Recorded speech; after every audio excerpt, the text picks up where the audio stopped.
We ask your blessing on these new campaign headquarters, and we thank you for this opportunity to work together for Hawaii and our country.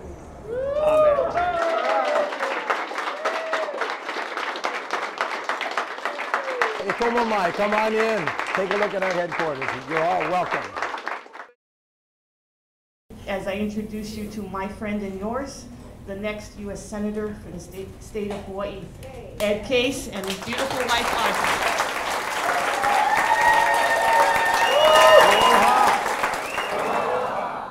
This is an absolutely critical election. A critical election, 2012 Senate, Hawaii. It is one of the most critical elections that we have ever had in this state. And today it is one of the most critical elections in our country. We have been served long and well by an entire generational team of Senators Inoue and Senator Akaka in the United States Senate, and that team is coming to an end with Senator Akaka's retirement. And who we pick next for Hawaii is crucial in terms of our representation in Washington, D.C. It is crucial not just today, but down into the next generation, because we are in the middle of the passing of generational responsibilities. And the decision that you and we make for the United States Senate in 2012 will be a decision that in all likelihood would impact the quality and capability of our representation in Washington, D.C. for Hawaii. And if you don't think that that's an important decision, consider all of the items and impacts and consequences of what our federal government does on us right here in Hawaii. You want to talk about tourism. Our federal government makes a difference in terms of how the tourism industry works, in our foreign policy, in the way that we utilize our federal resources. You want to talk about military spending. See Senator Inoue for the incredible consequences of his representation, and consider who needs to pick up that responsibility as we go down the road. Do you want to talk about maintaining that social safety net right here that so many of us rely upon? These things are critical and crucial for our Hawaii. So when we decide to move on in terms of the next U.S. Senate generational representation, we are talking about one of the most important decisions in our state's history, and it's that important. If that wasn't important enough, consider where our country is today, and consider the responsibilities and obligations of national leadership that each United States Senator carries. Each United States Senator today must be a national leader. You can't just go up to Washington, D.C. from any state as a U.S. Senator and only focus on your state. Yes, you have those responsibilities and you need to discharge them, but you need to lead our country also. And so when we talk about the U.S. Senate seats that are up next year, and there's 33 of them, we are talking about the future of our country. The future of our country today and the future of our country out into the next generation. A United States Senate seat is a national leadership seat. That person has to be able to step forward, carry the core values, as Crystal said, of his or her state forward into national leadership. And if you're not up for that job, you shouldn't be asking for that job. This is a national.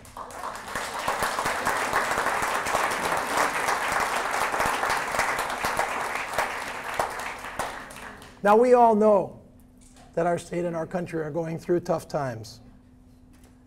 We all know that we need to worry about our economy, number one. If you're not worrying about the economy, number one, I don't think you're on the right planet. We need to worry about jobs, number one. We need to worry about keeping people employed in good jobs all across this country and this state. We need to be concerned about whether we can sustain our federal finances. What a mess the last couple of months have been. Senator Inoue said it just right. It's an embarrassment. I feel embarrassed today for my Congress, the place where I served for over 4 years, a place that I've worked in one way or another for 7 years plus. That is a place that I love, that I respect, that I want to do well, but I don't feel good about it right now. And I'm embarrassed really that our country is regarded the way it is. You know, it's one thing for us to go out there and preach to the rest of the world about how this should be and that should be, and we need to balance our budget. But it's another thing for us to fall short after doing that. We are the leaders of our world. And if we can't lead, we lose the credibility out there in our world. And then others who we really don't want to lead our world are happy to go out there and lead it for us. And that is the consequence of the issues that we face today. But there's a greater problem that we have in our country today. Greater than the economy, greater than jobs, greater than the social safety net, greater than our perception in the world. It's really about a crisis of confidence in ourselves. It's really about us wondering whether we can do the job anymore. It's really a crisis of governance, as we wonder whether the institutions of government that have served us well over many generations can do the job anymore. And the answer is very clearly, of course they can. Of course we can do this job. Of course we can. We have to. You know, sometimes you think to yourself, think about those so-called greatest generation that came out of the Second World War, a world devastated, a country nowhere near what it is today. And they built an incredible country and an incredible world.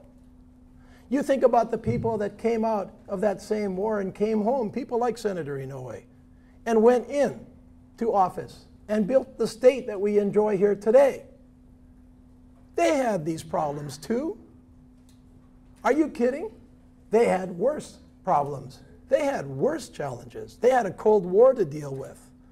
They had putting together an entire infrastructure for a state to deal with. They had discrimination to overcome. They had so many challenges. And you know, sometimes I think to myself, if some of those people could see us today, wouldn't they say to themselves, you guys are a bunch of wimps. Of course you can do the job.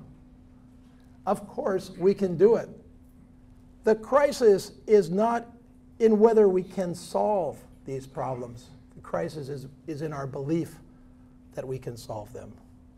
And I say to you very strongly, as somebody who wants to go up to Washington, somebody who wants to go up and take on these challenges, somebody who wants to go up and be part of the solution, not part of the problem, yes, we can do it.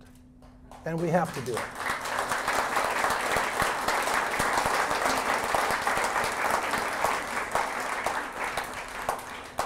Our campaign is about finding a better way.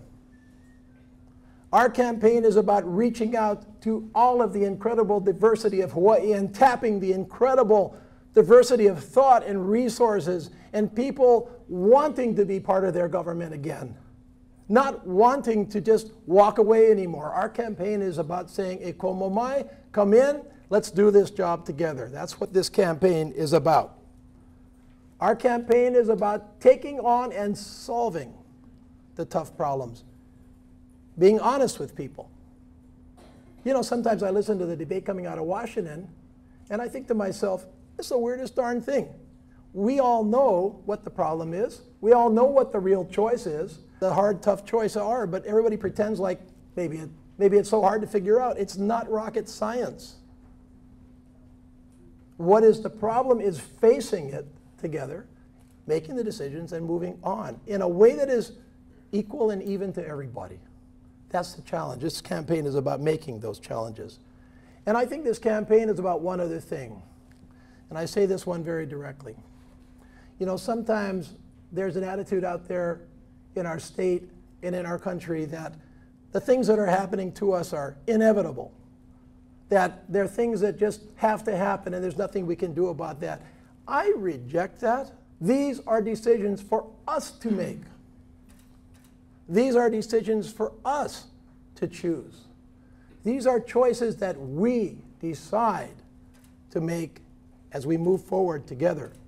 So we ask you to join us in a campaign of inclusion, a campaign of results-oriented decision-making, and a campaign of forging the future that we want. Not anybody else, but what we want. We can do better, we must do better, and we will do better. If you take nothing more with you today, think that we can do better, we must do better, and we will do better. And we ask you, as we go down the road, for your help in this campaign. We need you. We need you. We are running a campaign that, of course, will have opponents in it. And you will have a good, solid choice to make, and the people of Hawaii will have a good, solid choice to make. We start this campaign in great shape. The team that we have been with us through so many campaigns of the past is intact.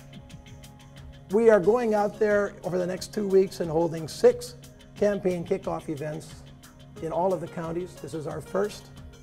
We go out there and re-meet the people that have been with us in the past campaigns and meet new people coming in now in Kona, in Hilo, in Waikoloa, in Wailuku, in Lihue. I got a bunch of new brochures and I'm ready to do my walking myself. And we go out there today to run a grassroots campaign that we need to run. But we need your help. But we are so appreciative, and I'm so personally appreciative.